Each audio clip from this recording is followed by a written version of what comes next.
হাতে Android mobile আছে, YouTube channel আছে, সব আছে। আপুনি কিমানক বাধা দি ৰাখিব? এটা ৰাষ্ট্ৰ পৰ্যায়ৰ দলৰ নেতা হোৱাৰ লগে লগে ক্ষুদ্ৰ ক্ষুদ্ৰ জাতি হত্যাবিলাক যদি পাহৰি যায়, ইয়াতকে দুৰ্ভাগ্যজনক একো নহ'ব। নিজৰ 5 বছৰটোতো আপুনি ভালকে পাল কৰিব। खुलुमबाय, आं श्री रन्जित बसुमतारी। आगुआवबो बुंदों, दिनैबो बुंगोन। जोंनि जा अबजेक्टिभ, बे अबजेक्टिभआ बिटिआर सुक्ति नङामोन आरो जोङो बिटिआर सुक्ति खालामनो होनानैनो जोंनि दावहानि जा बारसोमनाय, बे बारसोमनाया नङामोन। नाथाय समनि खावलायनायाव जों दिनै बिटिआर सुक्तिखौ खालामनो गोनां जादों। फेसबुक, टुइटार माबा माबि थुबाय थायालासिनो जेला सोमावसारनाय जायो 10 दिन गाहाम सोमावसारनायनि पस्टखौनो आलादा आलादा खालामबाय थानांगौ। बयबो हिन्दी रोंगो, इंलिश रोंगो। नरेन्द्र मोदीया फुङाव नायोबा बिनि टुइटाराव जाहाथे फार्स्ट बड'लेण्डखौनो नुयो।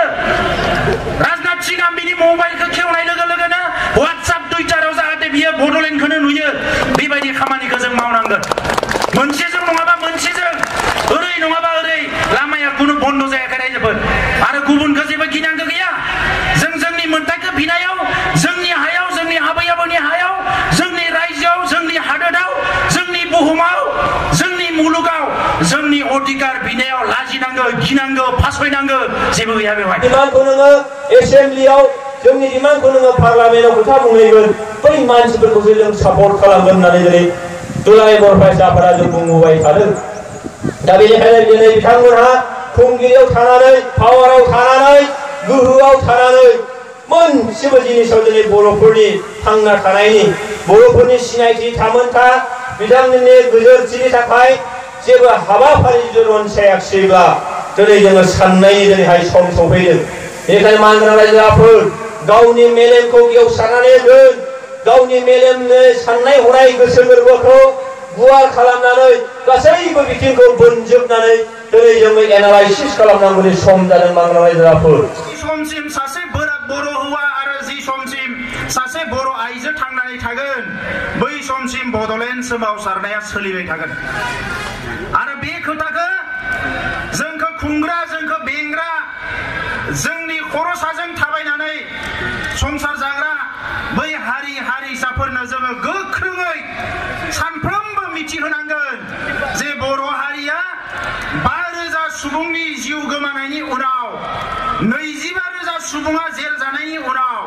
जोङो आखाइ गोजायै न'आव थांफिननो फैयाखै। जोंनो জাস্টিস নাঙ্গন। আন্দোলনটো মুখিমূৰ কৰিব কাৰণে 5,000 মানুহ শহীদ কৰা হ'ল, 25,000তকৈ অধিক জেলত সোমোৱা হ'ল। আমি প্ৰশ্ন কৰিছো, ইয়াৰ ন্যায় আমি কেতিয়া পাম? আমি কেছ দিব বিচৰা নাই। আজি শোণিতপুৰত ভূমি পাট্টা বিচাৰিলে আমাক কেছ দিয়ে, আমিও কেছ দিব পাৰো। ইয়াত শহীদ আছে, 5,000 মানুহ শহীদ হৈছে, আমিও কেছ দিব পাৰো। ভাবিছে নেকি আইনটো কাৰবাৰ কাৰণে বনাইছে? ভাৰতৰ 4 সীমাৰ ভিতৰত ব্ৰহ্ম ক্ষুদ্ৰ যোনে নাথাকক কিয়, দলিত ট্ৰাইবেল যোনে নাথাকক কিয়, হিন্দু মুছলিম যোনে নাথাকক কিয়, আইনটো সকলোৰে কাৰণে সমান। কোনোবা যদি ভাবিছে আইনটো মোৰ, ইহঁতৰ নহয়, ইয়াতকে ডাঙৰ ভুল একো নহয়। আপুনি যদি কিবা কৰিছে, আপুনি মোক অনিকাই দিছে যে আপুনিও সজাগ হওক। আজি এই কাৰণে আমি কৈছো, ইয়াত ভূমি পাট্টা বিচাৰিলে কেছ দিয়ে, পঞ্চায়তৰ অধিকাৰ বিচাৰিলে কেছ দিয়ে। যিসকলে জাতি গঠন কৰিম বুলি সংগ্ৰামত নামিছিলে, নিজৰ জাতি গঠন কৰিম বুলি, ৰক্ষা দিম বুলি সংগ্ৰাম কৰা মানুহবিলাকে অইন জাতিৰ সংগ্ৰামটো কিয় বুজি নাপায়, মোৰ প্ৰশ্ন। আৰু এই সকলে আজি শোণিতপুৰৰ পৰা বিধায়ক হৈ আছে, মন্ত্ৰী হৈ আছে, আৰু এই সকলে কৈছে বড়োবিলাকক মাটি পাট্টা দিয়া নহব। আমি কেতিয়াও সহ্য নকৰো, আমি কেতিয়াও মানি নলম। এই সংগ্ৰাম চলি থাকিব। এই ভূমিত আপোনাৰ যিমান অধিকাৰ আছে আমাৰো আছে। এই ভূমিত তৰুণ গগৈ, প্ৰফুল্ল মহন্ত, কোনোবা নেতাবিলাকৰ যিমান অধিকাৰ আছে আমাৰো আছে। ইয়াত কোনোবা মনমোহন সিং, নৰেন্দ্ৰ মোদীৰ ভাৰতত যিমান অধিকাৰ আছে আমাৰো সিমান আছে। সেইটো ভাৰতৰ সংবিধানে কৈছে। গতিকে আজি আমি লাজ পাইছো। LP স্কুলৰ কাৰণে সংগ্ৰাম কৰিব লাগে, কিতাপৰ কাৰণে সংগ্ৰাম কৰিব লাগে, আজি অংগনবাড়ী চেণ্টাৰৰ কাৰণে সংগ্ৰাম কৰিব লাগে। এই শোণিতপুৰ জিলাত সরকারে 28টা ইজিএস সেন্টার দিলে বড় মিডিয়ামের কারণে আজি 28টা ইজিএস সেন্টার কেস দি প্লাই পেন্ডিং কৰি থলে আপনার কি লাভ হইছে কিবা লাভ হইছে জানো ইটো কেস কৰি প্লাই বড় মিডিয়াম স্কুল তো হব দিয়া নাই তার মানে আপনার বহুত লাভ হইছে নেকি না আপনার ডাঙর ডাঙর চিং মানে ইয়াত ওলাইছে ইটো কৰি প্লাই আমি তো দেখিবলৈ পোৱা নাই আমি দুখ পাইছো ইফালে কই ভূমিপুত্র একেলগে থাকিম আমি যেতিয়া মনটো ঠিক করো একেলগে থাকিম যেতিয়া আমাক আৰু মনত পেলাই দিয়ে আপোনালোকে তো ইয়াৰ কাৰণে যোগ্য নহয় আমাক পুনৰ মনত পেলাই দিয়ে তো সেই কাৰণে আজি বড় সকলৰ সংগ্ৰামটো এটা ন্যায্য প্ৰাপ্য অধিকাৰৰ কাৰণে সংগ্ৰাম এইটো আমি সৃষ্টি কৰা সংগ্ৰাম নহয় এইটো পৰিৱেশে সৃষ্টি কৰা সংগ্ৰাম আৰু এনেকা সংগ্ৰাম অকল বড়োলেণ্ড নহয় আজি বিদৰ্ভ ৰাজ্য বিচাৰিছে গোৰ্খালেণ্ড বিচাৰিছে তেলেংগানা বিচাৰিছে ইয়াত মানে ঝাৰখণ্ড বিচাৰি আছিলে এই সকলোকে কৈছিলে এটা সময়ত লালু প্ৰসাদ যাদৱে আজি হীৰা খৰণীয়া ডাঙৰীয়া বোলে কৈ আছে মই থাকালৈকে বড়োলেণ্ড হ'বলৈ নিদিও কোন হীৰা খৰণীয়া এইটো যি হীৰা খৰণীয়াই এটা সময়ত উপনিবেশিক শাসন বুলি ভাৰত ৰাষ্ট্ৰৰ তলত নাথাকো বুলি সংগ্ৰাম কৰিব গ'লে গ'ল আজি সংগ্ৰামী সকলক আধা ৰাস্তাত এৰি আহি আজি ভাৰত চৰকাৰৰ শৰণাগত হৈছে দৰমহা খাই আছে ভাৰত চৰকাৰৰ আৰু এই সকলে বড়ো সকলক মনত কৰি দিব আহিছে আপোনালোকে এইটো ভাল কৰিছে এইটো ভুল কৰিছে আপুনি জীয়াই থাকিব বা নাথাকিব ইয়াৰ আমি কোনো কথা আমি চিন্তা কৰিব নোৱাৰো কিন্তু বড়ো সকল ভূমিপুত্ৰ হিচাপে ইয়াৰ ন্যায় পাবই লাগিব এই কথাটো আমি কেতিয়াও মানে হাৰ নামানো ইয়াৰ কাৰণে আমি কেতিয়াও পিছ নহকো তো এই কাৰণে আজি অসম চৰকাৰ ভাৰত চৰকাৰ ৰাজনীতিৰ নামত ৰাজনীতি কৰিলে নহব ইলেকশ্যন আহিলে লম্ফ জম্ফ কৰিলে নহব যোৱা ইলেকশ্যনৰ আগত পাৰ্লামেণ্ট ইলেকশ্যনৰ আগত বিজেপিয়ে কৈছিলে আমি যদি ক্ষমতালৈ ভূমি পাট্টা দিম আৰু 5 মাহ আছে চৰকাৰ আৰপি শৰ্মা ডাঙৰীয়া পাহৰি গ'ল আমাৰ নিখিল বড়ো ছাত্ৰ সন্থাৰ অফিচত যাই কৈছিলে মই যদি এপছৰ কথা নামানো এপছৰ লগত নাথাকো মোৰ পাপ লাগিব আমি পাপ দিব বিচৰা নাই তেখেতে জীয়াই থাকক দীৰ্ঘায়ু হওক আৰু জাতিৰ কাৰণে দেশৰ কাৰণে কাম কৰিব পাৰক কিন্তু এই কথাটো আমাক ক'ব নালাগিছিলে হয়তো 50 বছৰ আগৰ কছাৰীবিলাকক ক'লে পাহৰি গ'লহেঁতেন এক গিলাচমান আপং খাই পেলাই আৰু এই আজি এই কছাৰীবিলাক নাই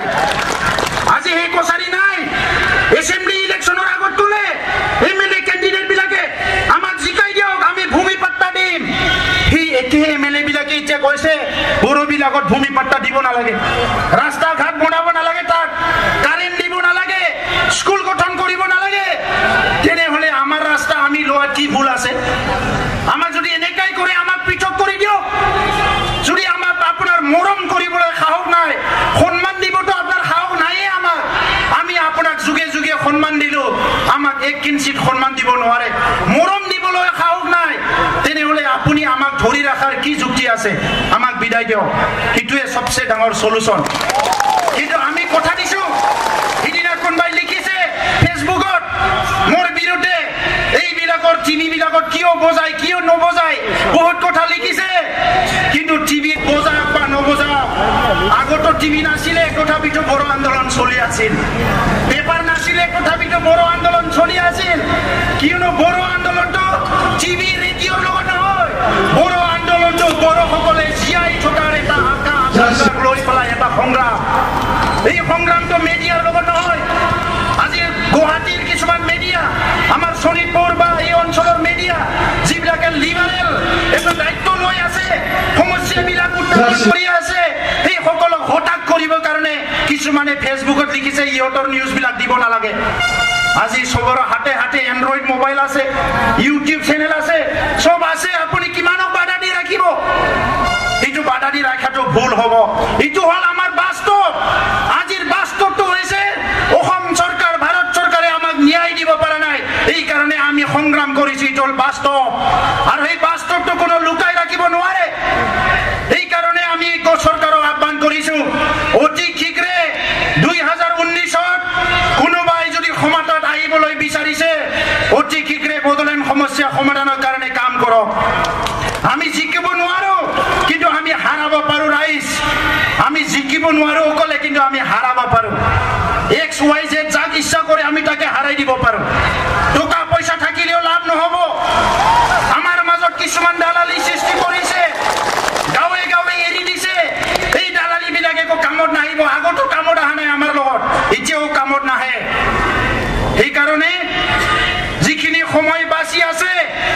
সময়ৰ সৎ ব্যৱহাৰ কৰক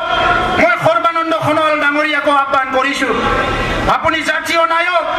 জাতীয় সংগঠন নেতৃত্ব দি আহিছে জাতীয় সমস্যাবিলাক বুজি পায় আজি যদি ৰাজনৈতিক এটা ৰাষ্ট্ৰ পৰ্যায়ৰ দলৰ নেতা হোৱাৰ লগে লগে ক্ষুদ্ৰ ক্ষুদ্ৰ জাতি হত্যাবিলাক যদি পাহৰি যায় ইয়াতকে দুৰ্ভাগ্যজনক একো নহ'ব নিজৰ 5 বছৰটো আপুনি ভালকে পাল কৰিব 5 বছৰৰ পিছত কিন্তু ইতিহাসটো আপোনাৰ ওপৰত লিখা আৰম্ভ কৰি দিব এই ইতিহাসত কি কি শব্দ বাক্য ব্যৱহাৰ কৰিব এইবিলাক কিন্তু আমি গ্যাৰান্টি দিব নোৱাৰো আমি ক'ব নোৱাৰো এই কাৰণে সাজু হৈ থাকক रायजोफोर एक नम्बर लामाया जाहैबाय सोमावसारनाय ओंखायनो जों सोमावसारदों सरकारा जोंनो रायलायाखै नङा रायलायदों रायजोफोर अफिसारफ्राबो खनले रायलायदों जुलाइ मासनि 5 अक्ट'आव ट्राइपार्टाइट टक जादों दिल्लीयाव नोंथांमोना नुदों पेपाराव टिभियाव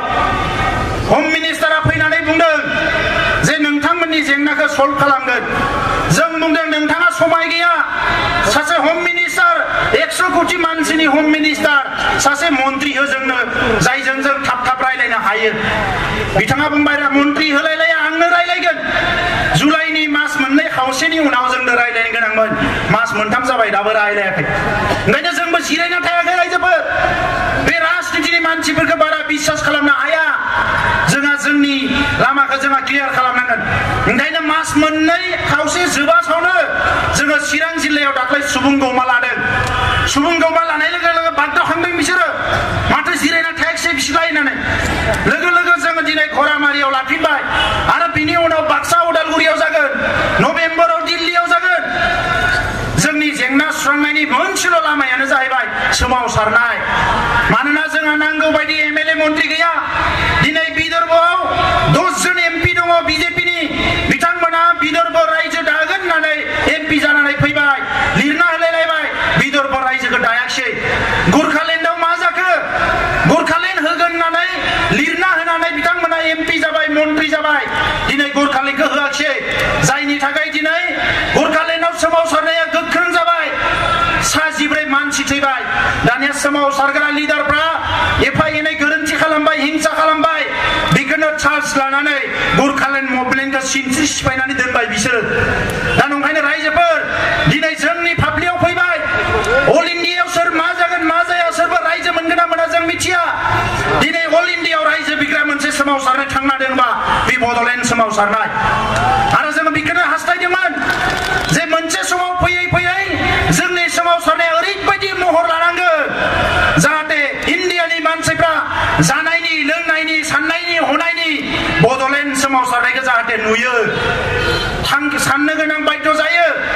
दा सोरबा बिथांमोननि गोजाम लिडारफ्रा बिजेपिनि रायलायहरदों जे नोंथांमोनजों रायलायनांसिगोन माबानांसिगोन जोंबो दनसायगासिनो दङ जानला मानलासो जानाय नङा एबार जोंहा एनडिपिनि गाहाय नेहाथारिया दा बुंगोन जोंबो जेखौ साननानै दोनखादों बेसेबां खारग'नो बिसोरलाय थांनाय इलेक्सनाव इन्डियानि देरसिन पार्टी बिजेपिया गावसोरनि इलेक्सननि फोसाव बिलाइयाव मेनिफेस्ट'आव लिरनो गोनां जादों जों पावाराव फैयोबा बड'लेण्डखौ जेंनाखौ फोजोबगोन नैबे 5 बोसोराव बिसोर जेंनाखौ फोजोबाखै उनाव जुदि जोंनि मदद नांगौबा ओइबार जोङो लिरना होनायजोंल' जानाय नङा जोंनो भारत सरकारा बिथांमोना जोंनो जों बिश्वास खालामनो हानाय रोखोमनि खामानि मावग्रोना देखायनांगोन अब्लासो जों बिसोरनो भट होगोन नङाबा जों होआ दा नंखायनो रायजोफोर गिबिया सोमावसारनाय नैथिया जाबाय राजखान्थियावबो जोङो खौसे जानांगोन रायजोफोर इलेक्सन फैदों सोरबा बायदिसिना फैनानै बुंफैगोन जाय जि बुङानो मानो जाय जि आफाद मावानो मानो सोमावसारालासिनो बर'फ्रा सिबिं गरसेबो मोनाखै रायजोफोर बिजि थसेबो मोनाखै ओंखायनो सोमावसारनायजोंनो राजनितियावबो थांफानांगोन जों बयबो खौसे जानांगोन रायजोफोर दा नै एनडिपि प्रग्रेसिभ एनडिपि मोननैबो खौसे आफाद हिसाबै खौसे जायाखै नाथाय बिथांमोना ज' गभर्नमेन्टजों सावरायबाय जोंनि थाखाय मोजां खोथा जोंहा फिसा मोनसे हान्जा थाबोदों बाहेराव बेखौ लानानै माखासे सोंलु जादों ओंखायनो जों बिथांमोनखौबो खावलायदों जे बिथांमोनाबो सावरायनायाव फैनांगौ दिनै मानसि खावगोन बहाबा सोरखौबा गावथारनानै होगोन माबा माबि खालामगोन बेजोंथ' भारत सरकारा डिसिसनखौ लानाय नङा नाथाय जोंहा सावरायनाय बायदिसिना जेंनाफ्राव खहा जागोन बेफोर खोथाखौ बिसोरबो साननांगोन दिनै माखासेया जेलाव दङ दाख्लै बावै नोंथांमोना खोनादों फासि होनायनि खोथा ओंखारबावबाय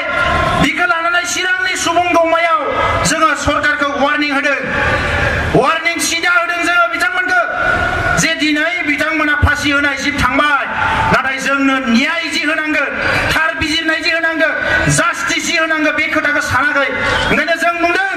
दिनै जोंनि सोरबा संग्रामिखौ जुदि बिथांमोना बे लेभेलाव लाङोबा जोंबो बिथांमोना जे जोंनि 12,000 मानसि बुथारबाय बेखौ जोङो कर्टआव लाबोनांगोन होननानै आरो बे कर्टआ आसामनि कर्टआ लायाबा मा जानो सुप्रिम कर्टआव लाबोगोन सुप्रिम कर्टआव लायाबा मा जानो इन्टारनेशनेल कर्टआवबाबो लाबोनांगोन जों बिनि थाखाय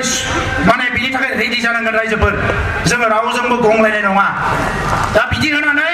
आं सोरखौबा सिलाय लानानै गावलाबायनो हिंसा खालामनो थिनाखै रायजोफोर हिंसानि फिथाइया हिंसायानो जायो जों हिंसाखौ नागारनांगोन आन्दलनाबो जिउ थायो रायजोफोर दिनै जोंनि आन्दलना बयजोंबो लासै लासै अनसायजाबोनो हमदों सारा इन्डियायावनो मोनसे पपुलार आन्दलन जानो नागिरदों अफिसारफ्राबो दिनै बाख्नायनो गोनां जादों जोंनो माने पारमिसन नङाबाबो आन्दलन खालामनो होग्रा मोनसे थासारि फैबाय दा बेखौनो जोङो खाबु लानांगोन गोबां जायगायाव दा नंखायनो रायजोफोर बे आन्दलनखौ डिसिप्लिन सोरबाया जंखायनो हानाय बायदिसिना बुंनो हानाय बड'लेण्ड मोनागौमानि मालाया जोंखौ गाज्रि आखल दिन्थिदों जोंहा रावखौबो दिन्थिनाङा खाथि खालायाव थानाय मानसिफोरजों मोजां सोमोन्दो दा रायजोफोर मोजां सोमोन्दो लाखि राजखान्थियाव जोङो खौसे जानांगोन आरो बिनि उनाव लास्टआव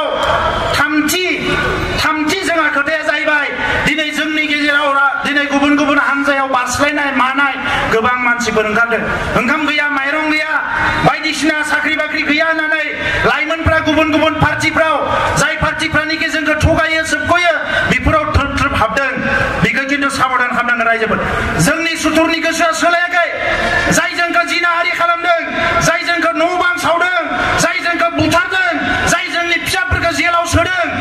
जोंखौ बेंगुरा खालामदों बे मानसिफोरनि गोसोआ 1%बो सोलायाखै जोंबो थिग थानांगोन रायजोफोर दा ओंखायनो जोङो थिग जानांगोन मालाया जोंखौ गावस्रा होगोन जों गावस्राना गावस्राया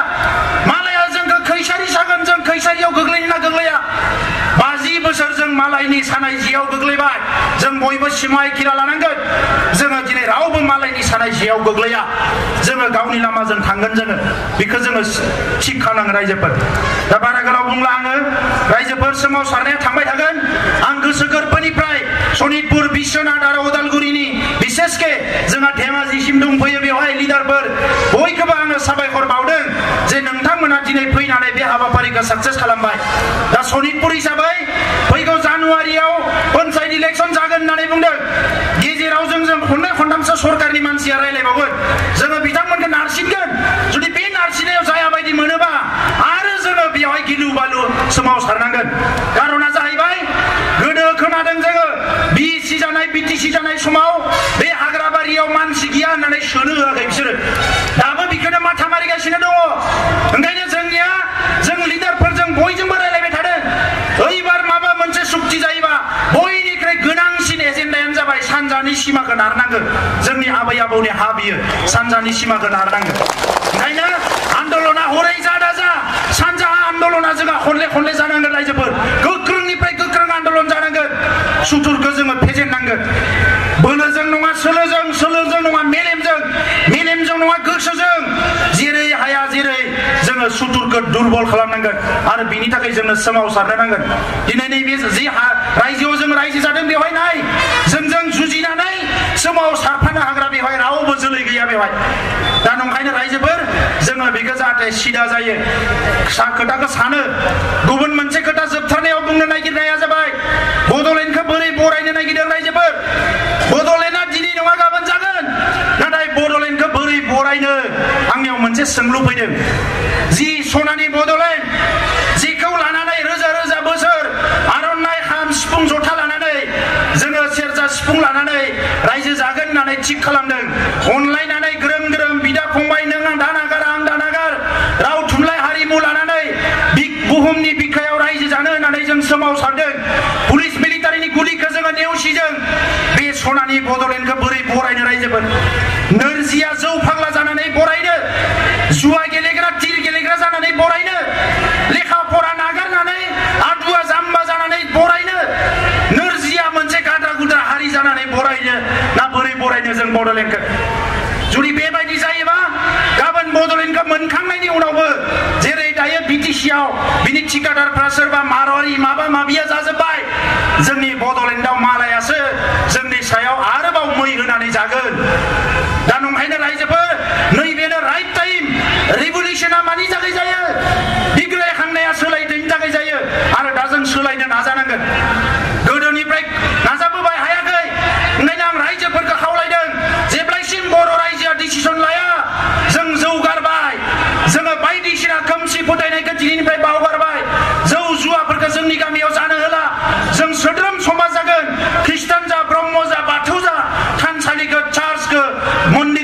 मोजाङै सिबिगोन अनलायनानै रायजो जागोन होननानै थांखि लाया अब्लासिम जोङो हारिया जौगानो हानाय नङा। गोदो गोदाय जोंनियाव गैयामोन आइजोफ्रा ना लायो ना गुरो माइ गायो जि दायो ग्रोम ग्रोम संसार जायोमोन। दायो लामा लामा नुनानै भिक्षाया गावो आइजोफ्रा दखान होनो नांबाय। दखान होनाया दखना फाननाया जेबो नङा अन्थाइ बुग्राफ्राबो आइजोसो जौ फाननायाथ' जौ फाननाय अन्थाइ लामा लामा बानायनो अन्थाइ बुख्रुबग्रायाबो आइजोफोरसो जाबाय। नुनानै दुखु मोनो हौवाफ्रा जौ लोंनानै गोग्लैनानै थायो सेंग्राफ्रा सान्दुं गोसायाव केराम गेलेनानै थायो आरो आइजोफ्रा सान्दुं थिं थिङाव अन्थाइ बुख्रुबो गावनि न'खर संसारखौ सोलिनो थाखाय। बेजों बर' बड'लेण्डखौ बरायोबा जानाय नङा रायजोफोर। ओंखायनो बयबो सांग्रां जा रायजोफोर। जोङो हादानावनो था जेरावनो था बे जोंनि हा बेनिफ्राय आरो जोंहा खारनायनि खोथा गैला। बेवहायनो जों जुजिनानै जुगे जुगे रायजो जानांगोन। जोंनि गामिखौनो साबना हामना गामि खालामनांगोन। जोंनि समाजखौनो बयनिख्रुइ सोद्रोम समाज खालामनांगोन। जोंनि गथ' गथायखौनो आखल गोनांसिन गथ' गथाय खालामनांगोन। सोरबा दिनै मटर साइकेल सालायनानै बहाबा सौग्रावनानै थैदों जौ लोंनानै सौग्रावनानै थैदों हिनजावसा जा हौवासा जा बिमा बिफाया रांखान्थियाव दुरबल जानानै गोदाव सोराव जानो हमदों। बेफोरखौ खिन्थु कन्ट्रल खालामनांगोन रायजोफोर कन्ट्रल खालामनांगोन। लेखा फरायनायखौ गोसो होनांगोन। दा गोबां खोथा दङमोन आं बुंला जोंहा दैदेनगिरिफ्रा बुंबावगोन। रायजोफोर लोगो मोननानै गोसोखौ थुलुंगाखांनाय मोनदों। जोङो बेखौनो सानदों जे बे सोमावसारनायखौ मोनसे फिनिशिंआव लाबोनांगोन। आरो दिनै बयनिख्रुइ मोजांसिन बोथोरा जोंनियाव फैबाय। मोनसे समाव एनडिबि एबसु नायलायनो हायामोन बिएलटि एनडिबि नायलायनो हायामोन। दिनै जोंनियाव मोनसे थासारि फैबाय। जोङो दिनै गासैबो जोंनि दुखु मोननाय खुद्रिनाय गावजों गाव गाराय जालायलायनाय जखम जालायलायनाय बेखौ बावनानै बर'नि सार्थआव जोङो खौसे जानो फैदों आरो खौसेया दिनै जाबाय। ओंखायनो दिनै आइ आफा रायजो राजा बयबो ग्रोम ग्रोम ओंखारनानै जेरैखि जाया बर'नि जेंनाखौ सुस्रांनो थाखाय बयबो जानजि खाफ्रानानै दावगाबोनांगोन रायजोफोर। ओंखायनो उननि सोमावसारनायफ्राव बयबो बाहागो लानांगोन। खौरां बिलाइयाव ओंखारदों ओंखार सेंग्राफोरखौ आं जेरावबो खावलायबोदों जायफ्रा लेखा गोरों फेसबुक टुइटार माबा माबि थुबाय थायालासिनो जेला सोमावसारनाय जायो 10 दिन गाहाम सोमावसारनायनि पस्टखौनो आलादा आलादा खालामबाय थानांगोन। बयबो हिन्दी रोंगो इंलिस रोंगो। नरेन्द्र मदिया फुङाव नायोबा बिनि टुइटाराव जाहाथे फार्स्ट बड'लेण्डखौनो नुयो। राजनाथ सिंह बिनि मबाइलखौ खेवनाय लोगो लोगोनो वाट्सएप टुइटाराव जाहाथे बियो बड'लेण्डखौनो नुयो। बेबायदि खामानिखौ जों मावनांगोन। मोनसेजों नङाबा मोनसेजों ओरै नङाबा ओरै लामाया खुनु बन्द जायाखै रायजोफोर। आरो गुबुनखौ जेबो गिनांगौ गैया। जों जोंनि मोन्थाइखौ बिनायाव जोंनि हायाव जोंनि आबै आबौनि हायाव जोंनि रायजोआव जोंनि हादोराव जोंनि बुहुमाव जोंनि मुलुगाव जोंनि अधिकार बिनायाव लाजिनांगौ गिनांगौ फासयनांगौ जेबो गैया बेवहाय। बे आंनिसो खोथा आंनि खोथा बियो। आं रावनिबो इनाय सानाखै रावखौबो हिंसा खालामाखै। दा बे खोथाखौ बुंबाय रायजोफोर रोजा रोजा साबायखर बावबाय। आं बेखिनिखौनो बुंनानै खेबसेबाव फिन बिग्रायारि गाहाम हामलायनायखौ बावनानै आरोबाव लोगोसे दा थांफिनायाव जाहाथे बयबो मोजाङै थाङो बिनि सिगाङाव आं खावलायखानानै दोनदों। आरो साथामसो जोंहा गोनां गोनां दैदेनगिरिया गोनां गोनां खोथाफोरखौ लानानै बिबुंथि लाखिगोन। बेवहाय जाहाथे नोंथांमोना बयबो खोनासङो आं बेखौ खावलायबाय। दा जोबथारनायाव मोनसे स्लगान होनानै फोजोबगोन बयखौबो बाहागो लानो थाखाय खावलायबाय।